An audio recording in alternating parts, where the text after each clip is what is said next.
नमस्कार। दीपावली के सुबह आप सबको ढेर सारी शुभकामनाएं, बहुत सारी मुबारकबाद। खास तौर पर उन लोगों को मैं मुबारकबाद ज़रूर देना चाहूँगा जो लोग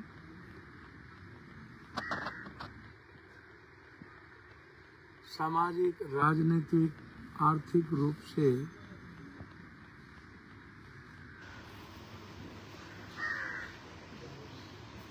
अपनी भावनाओं को समाज में व्यक्त भी करते हैं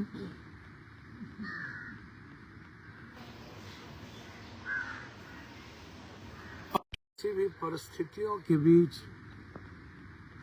अपनी बात भी रखते हैं। किसी भी जाति, धर्म, मजहब के लोग हों,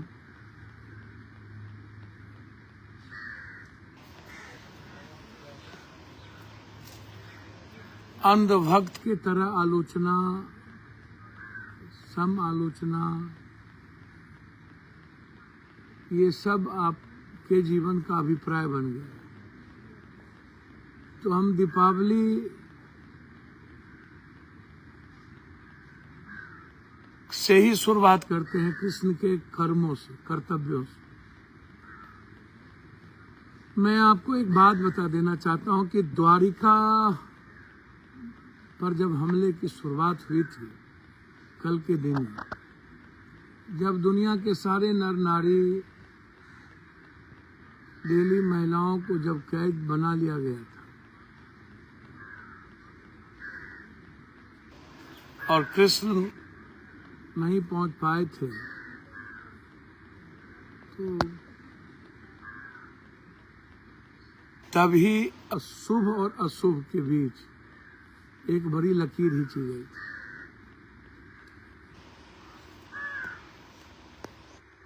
एक व्यवस्था थी जो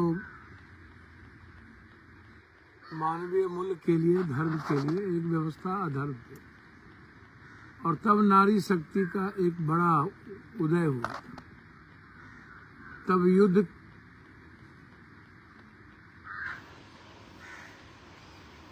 हम जीते भी थे, प्रशस्ति प्राप्त भी किए थे और द्वारिका के बंधन को मुक्त किया था।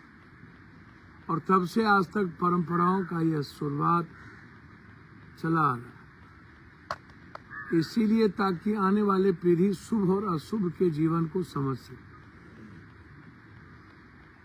मानव कल्याण को समझ सके और प्रकाश दिव्य ज्योत को समझ सके। प्रकाश सब जो है ना, वह आम जीवन के प्रकाश के लिए यह बहुत है। इसीलिए मैं आप सबको मुबारकबाद देता हूँ, बधाई देता हूँ, धन्यवाद देता हूँ कि आपके जीवन में किसी तरह का संकट, किसी तरह का भय, किसी तरह के द्वेष, किसी तरह का कि ऐसी परिस्थिति ना आए जो आपको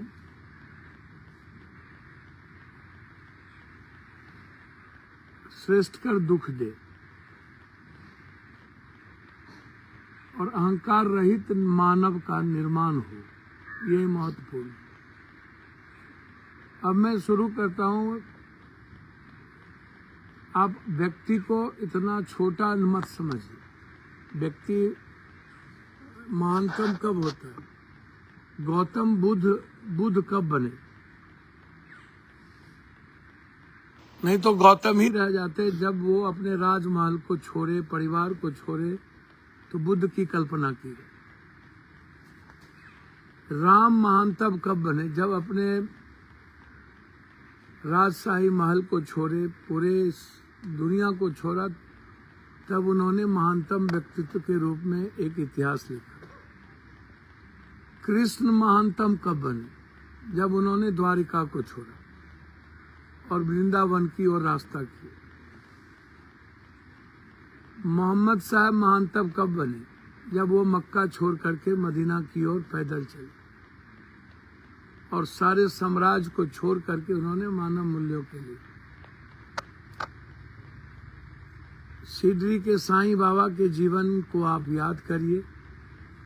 संत रविदास के उस वाणी को मन करे चंगा तो कठौती में गंगा, उस दर्शन को याद करिए। एक मोची के रूप में उनकी वो और शिव का वो भाव जब उन्होंने गरल रूप से विष का पान किया था। तो दुनिया में जब आप किसी भी महान संभूति या आनंद मार्ग के ही आनंद मूर्ति जी को आप उठाइए, जहर भी पिया था, परिवार और घर भी त्यागे थे, तो आपको पता चलेगा कि किसी भी महानतम कार्यों के लिए जीवन में बहुत सारी आलोचनाएं या परम आलोचनाएं सुननी होती। जो लोग, चाहे एक सांसद जी का मैं अभी बयान पढ़ रहा था, देखिए मैं पहले भी कह रहा हूं कि मेरा निजी दुश्मनी किसी से नहीं है। फिर मैं कह रहा हूं कि यदि आपके मन में आलोचना करने के लिए यह बात हो कि मैं डर गया या मैं डरा, मैंने सुरक्षा मांग ली, पहले मेरे लाइफ के बारे में समझना चाहिए आप, और मेरे परिवार के बारे में भी जानना चाहिए। और मेरा जो लालन पालन हुआ पहले इसको भी जानिए। 6 वर्ष तक हमको मेरे परिवार के लोगों ने अन्न नहीं दिया था। हम बिना अन्न के 6 वर्ष तक रहे थे। हमको दूध, बकरी की तो गाय की तो खस्सी की, तो हमारे दादे परदादे या परिवार के लोगों ने, कल्पना करिए कि क्या मीनिंग था उस वक्त और हमको लेके परिवार की क्या सोच थी कि हमारी फैमिली के लोगों ने 6 वर्ष तक अन्न नहीं खाने दिया। और जिस आनंद मार्ग स्कूल से लेकर के या जिस संस्कृति के हम लालन पालन के बीच मेरे जीवन गतिमान हुए, उसमें डर कहाँ आता है, डर की क्या गुंजाइश है। मैं दिल से आपसे कहता हूं कि जो लोग आलोचना करते हैं, गाली गलौज करते हैं, आप बहुत ताकतवर आदमी हैं या आप बहुत मजबूत आदमी हैं, तो आप अच्छा काम करिए, हम आपका विरोध तो नहीं करते हैं। क्या एक सांसद जी ने लिखा कि भारी भरकम इंसान आदमी, मेरे वो मित्र हैं, मैं उनकी बहुत इज्जत करता हूँ,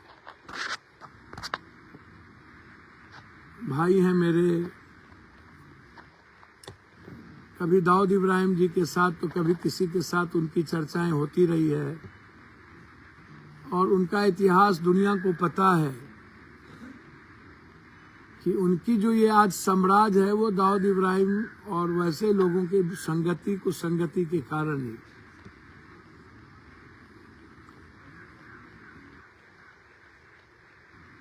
और एक बात मैं उन सभी लोगों से कहना चाहूंगा, लगभग 90-95% जो लोग राजनीति में आए, उन लोगों का बैकग्राउंड जो है वो किसी न किसी दल और जाति के आधार पर। मैं सिंगल आदमी हूं जिसका राजनीतिक बैकग्राउंड न तो जाति का है और ना ही किसी पार्टी का, ना ही किसी नफरत का, ना मैं हिंदू मुसलमान कभी किया, ना बैकवर्ड फॉरवर्ड। मुझे जो अच्छा लगा गरीब के हित में, कॉमन आदमी के हित में, उसमें जाति आ जाए या मंडल कमीशन या सामाजिक न्याय या कोई भी ऐसी लड़ाई, तो उसमें जाति नहीं थी, उसमें गरीब की अवधारणा था, उसमें सभी जाति के लोग थे। हाँ, वो अलग बात है कि तब पिछड़े गैर पिछड़े के बीच लंबी खाई थी, जिसमें पप्पू यादव की बात नहीं है, वो जगदेव बाबू, कर्पूरी ठाकुर, लोहिया, जयप्रकाश के पहले के इतिहास की बात है। आप इसको समझिए। देखिए, समझना पड़ेगा, अंग्रेज के समय 3 धनुष से भगवान बिरसा मुंडा ने अंग्रेज को बाहर कर दिया। अब हम लोगों के पास तीर धनुष और राइफल बंदूक से ज्यादा मजबूत हम लोगों के पास संविधान है, लोकतंत्र है, हमारा देश है, हमारी संस्कृति है, हमारे पास अध्यात्म है, हमारे पास बहुत सारी चीजें। पहले तीर धनुष से ही हम भगा दिए थे अंग्रेज को। तब तो हमारे पास संविधान नहीं था, हमारे पास लोकतंत्र नहीं था। तो आज जो लोग गाली गलौज सोशल मीडिया पर करते हैं, क्या फायदा क्या मिलता है? या जो यूट्यूबर लगातार गाली गलौज दे रहे हैं, आपको क्या फायदा मिलता है? पप्पू यादव से आपकी व्यूअर्स बढ़ जाती है, आप खत्म हो जाते हैं, आप खत्म हो चुके हैं। तो आप देखिए, आपके बारे में दुनिया को पता है कि आप किससे चंदा लिए, कौन किससे पैसा लिया। लगभग जो लोग आलोचना करते हैं, यूट्यूबर या कोई लोग, हमने लगभग लोगों की मदद की है। और हम आपकी आलोचना करते नहीं, और हम आपको मदद ही करते हैं, आपसे उम्मीद ही रखते हैं कि आपकी मदद मैं करूं। आप अच्छा काम करिए, आप जाइए, आप हम पप्पू यादव से बड़ी लकीर खींचिए। तो मैं उन सांसद जी को कहना चाहूंगा, सांसद जी 5 बार इंडिपेंडेंट एमएलए एमपी, 2 बार 7 बार संसदीय जीवन हमारा रहा। और उस संसदीय जीवन में आपको आश्चर्य लगेगा